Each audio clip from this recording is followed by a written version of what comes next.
Alright, what's up mga Kanoypi? Here's your boy, Forex Noypi, and today, pag-uusapan natin kung anong mangyayari next week. Ano nga ba yun? Four letters. FOMC. Yes, mga Kanoypi, next week ang FOMC. Ano ba ang posibleng mangyari? Dahil isa na naman to sa mga major events na haharapin ng financial markets. So kung nagte-trade ka ng indices, nagte-trade ka ng gold, forex, or kahit oil, ito ang isa sa mga events na pwedeng magdikta ng market direction sa mga susunod na linggo. Okay, so sa video na to, pag-uusapan natin mga Kanoypi, ano ba ang inaasahan ng market? Tsaka ano ba ang iba't ibang posibleng scenarios? At higit sa lahat, paano tayo maghahanda bilang traders. Alright, so without further ado, intro muna tayo, bruh.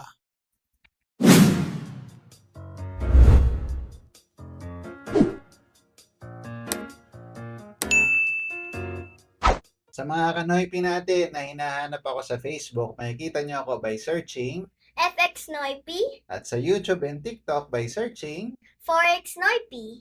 Alright, what's up mga kanoypi? Welcome back to another video. Ano nga ba ang FOMC mga kanoypi? Ano ba yun? Kasi kung bago ka pa lang sa trading, ang FOMC o Federal Open Market Committee ay isang grupo sa US Federal Reserve na nagde-decide kung tataasan ba o bababaan ba o iiwan lang sa current levels ang interest rates. Okay? Bakit ito importante mga kanoypi? Kasi dahil halos lahat ng financial markets ay naapektuhan ng interest rates. Okay? Kapag mataas ang interest rates, mas mahal manghiram ng pera. Alam niyo yan. Kung may credit card ka, alam mo yan. Bakit ka magbabayad ng mataas ng interest rate kung pwede namang mababa lang, diba? Ngayon, kapag mababa naman ang interest rates, mas maraming pera ang umiikot sa ekonomiya. Okay? Kaya bawat salita ng Federal Reserve ay binabantayan ng buong mundo. Alright? So, pag-usapan natin mga kanoypi kung ano ang inaasahan ng market. Okay, sa ngayon, halos lahat ng analysis ay naniniwala walang pagbabago sa interest rates. It will stay the same. Okay? Pero tandaan, hindi ibig sabihin na walang mangyayaring kababalaghan. O kaya, hindi ibig sabihin na walang mangyayaring malaki. Okay? Kahit na iniisip ng karamihan ay walang magbabago. Okay? Kasi sa FOMC, madalas, hindi ang rate decisions ang nagpapagalaw ng market. Okay? Tandaan yan, mas importante ang sasabihin ng Federal Reserve tungkol sa mga susunod na buwan. Okay? Ibig sabihin, pwede silang mag-hold ngayon, pero maging sobrang hawkish. Okay? Medyo magulo, di ba? Pwede silang mag-hold ngayon pero maging sobrang hawkish. Ibig sabihin yung forward thinking nila. Sige, mag-hold tayo ngayon pero tataasan natin yan pagka ganito yung nangyari. May mga ganun tayo pwedeng abangang signal dyan. Okay? O kaya naman, mag-hold pero magbigay ng senyales na medyo malapit ng lumuwag ang monetary policy. Okay? Doon, nagsisimulang gumalaw ang market. Yung mga hints na yan. So, maganda na panoorin nyo yung FOMC, lalo-lalo na pagdating dun sa conference. Okay? Yung statement, mauuna muna dyan yung statement, tapos yung conference. Tingnan nyo ha. Ayan. So, kung titingnan nyo dito mga kanoypi, eto yung FOMC. Ayan. Ito ay sa July 29 mga kanoypi, 1 p.m. Central Time. So, this is 2 a.m. sa Pilipinas. Okay. So, i-highlight natin mga kanoypi. Mauuna muna i-release yung funds. Ito yun. Yung rate. Tapos, yung official statement, binabasa lang yan. Tapos, ito na yung medyo makunat dyan. Ito. FOMC press conference. Kasi diyan, wala namang inaasa, hindi mo pwedeng hulaan yung itatanong sa iyo eh. Itong FOMC statement nakasulat na yan pero itong press conference marami ng mga media man ang mga nagtatanong sa Federal Chair. Okay? So, yan yung pinakaabangan natin, no, mga Kanoypi. Ngayon, magbigay tayo ng iba't ibang senaryo para handa kayo, no? Handa kayo pagkadating ng panahon na nanonood kayo ng FOMC. Alam nyo kung anong pwedeng mangyari. Okay? Ngayon, tingnan natin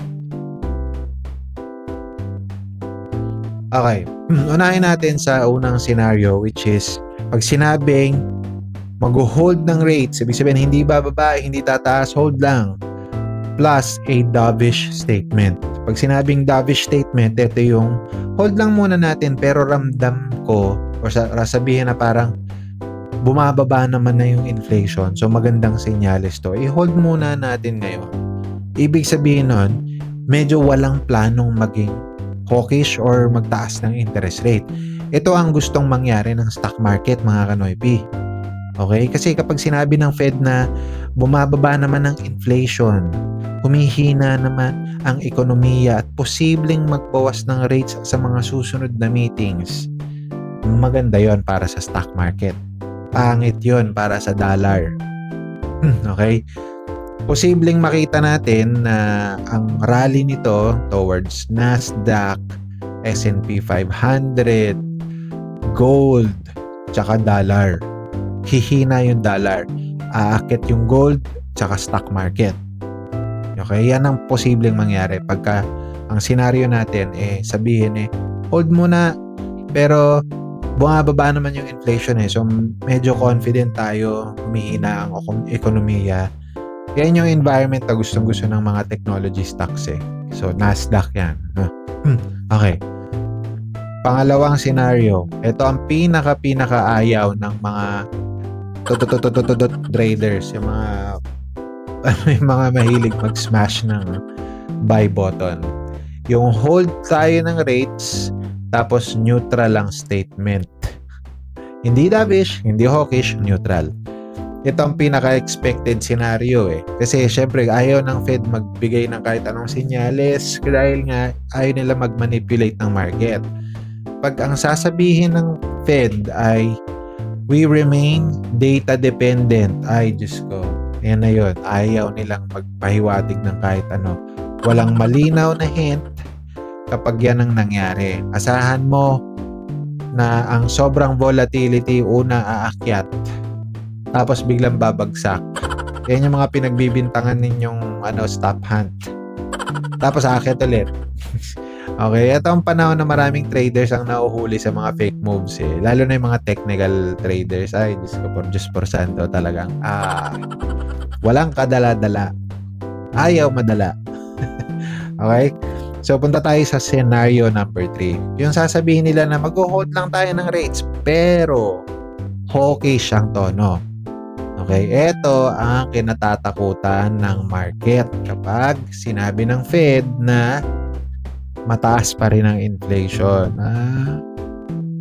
Concerned sila sa oil prices. Diyos ko, nasa ng oil. Pag tinignan natin ang oil market, ayun, Diyos ko, parang espada, tulis na tulis. Okay. Atay, yan, concerned sila sa oil prices. Mahirap at handa silang magtaas ulit kung kinakailangan. Yan yung mga parang security guard hawk. Handa kami pag kinakailangan. Okay, posible natin makita dito na mangyari Nasdaq babagsak. Okay, ngayon pag tinignan natin yung Nasdaq ewan ko lang mga Kanoypi, ikaw na magsabi, tingnan mo yan. Kaya nang bala humusga. What we're seeing here right now, this is a major level of support. And as of Friday, it created a fresh low last Friday after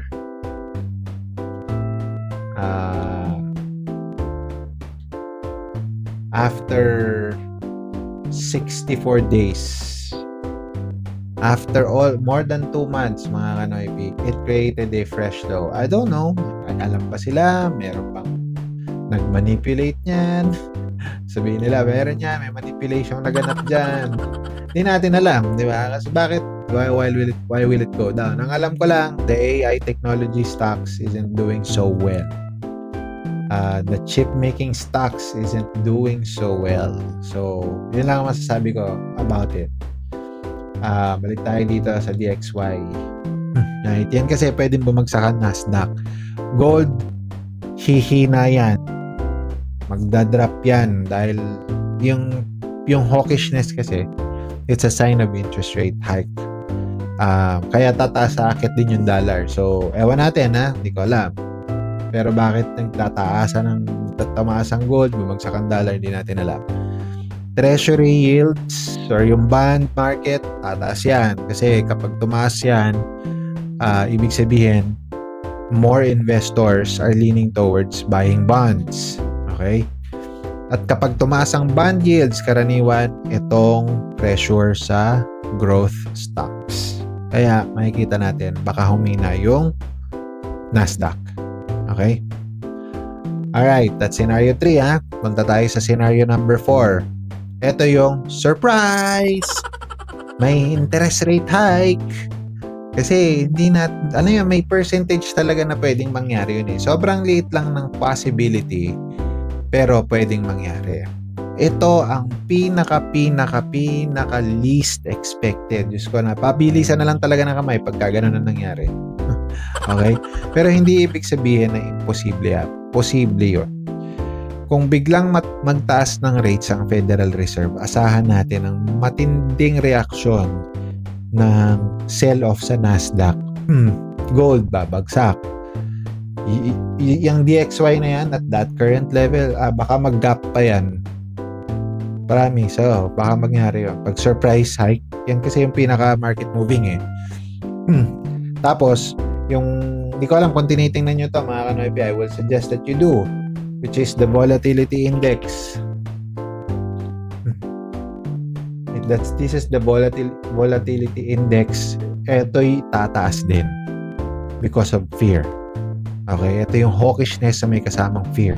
Ito ang klase ng event na kayang mag-move ng market ng ilang daang points sa loob lang ng ilang minuto.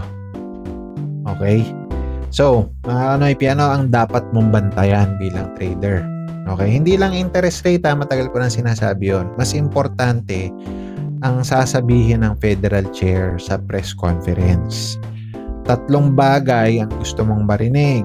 Okay? Number 1, ano ang tingin nila sa inflation? Tandaan mo yan, kanoypi, Diyos me.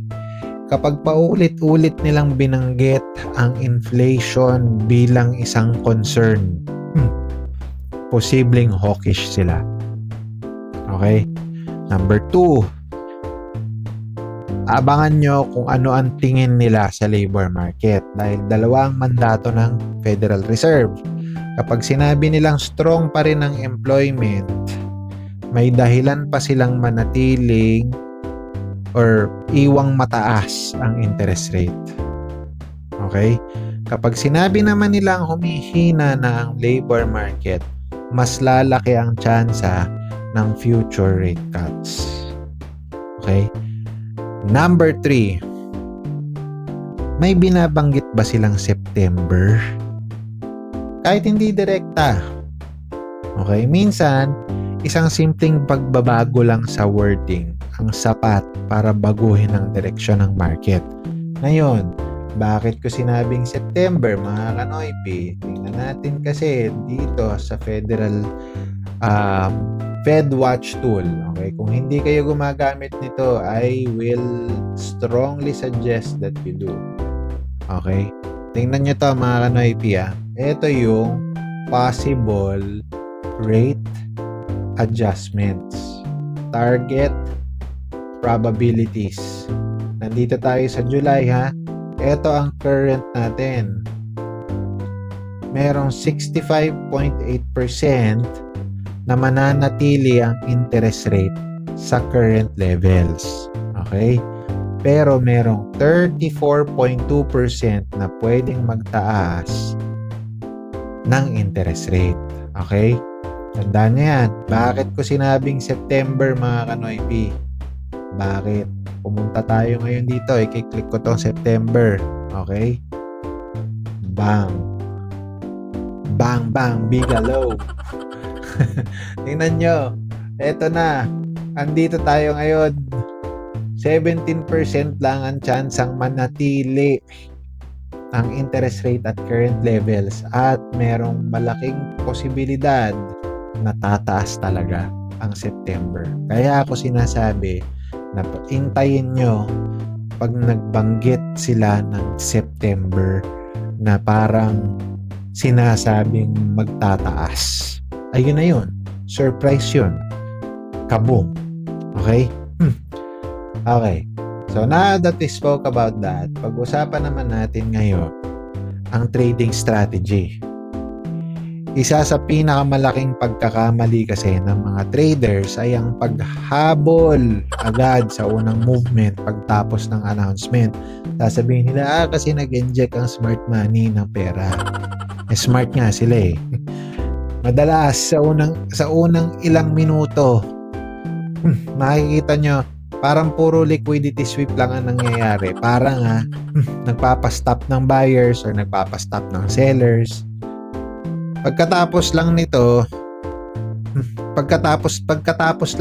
Kanoypi, lalabas ang totoong direksyon. Kaya kung ako sa inyo, wag kayong magte-trade ng ganun. Mas gugustuhin mong hintayin ng confirmation kaysa manghula. Okay? Pero sa'yo yan, pera mo naman yan eh. Pero, alam mo yun, huwag ka sanang ma-depress or magka-mental health problem. Huwag sana pagka, alam mo yun, sunog ka na palagi. Ikaw ayaw mo matuto eh. Diba? Kasi alam mo mga Kanoypi, mas mahalaga ang preservation ng capital kaysa makahabol ka sa unang galaw. Remember, hindi mo kailangan mahuli ang unang candle para kumita. That's not how trading works. Ang importante ay makasabay ka sa totoong trend.